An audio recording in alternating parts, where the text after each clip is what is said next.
सड़क किनारे एक शख्स खुद से ही बात करते हुए रो रहा था। उसे रोता देख मुझे भी रोना आया। उसके रोने की वजह तो मुझे क्या ही मालूम होगी, पर तब तक मुझे यही लगता था कि रोने की वजह तो सिर्फ मेरे पास है। मेरी इसी गलत फहमी पर मुझे और जोर से रोना आया।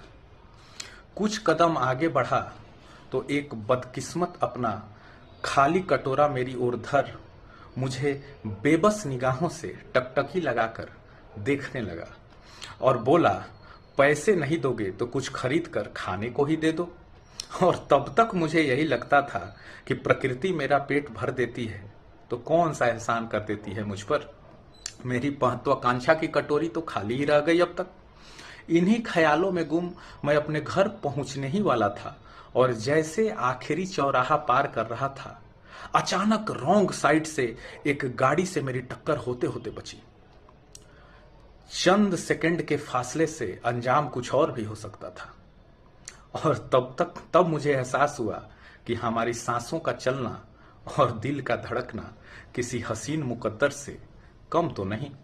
उस दिन ऐसा कुछ भी ना हुआ हो जो मेरे साथ पहले ना हुआ था या आपके साथ रोज ना होता हो, पर उस दिन मेरे अंदर एक समझ तीव्र होती जा रही थी। एक ऐसी समझ जो मुझे काफी पहले आ जानी चाहिए थी। शायद मेरे जेहन में एक गांठ थी जो अचानक किसी ने निकाल कर फेंक दी हो।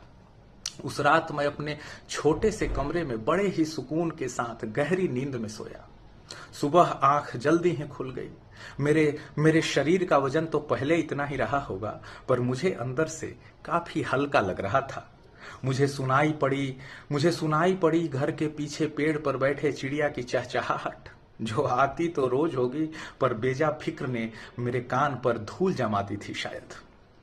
जब घर के बाहर निकला तो टहनियों पर पत्तों का डोलना भी रूहानी नृत्य सा लग रहा था। रास्ते में एक बिल्ली पर जब मैंने अपना हाथ सहलाया तो ऐसा लगा जैसे मेरे अहम का मैल इल्म की सर्फ से धुल रहा हो।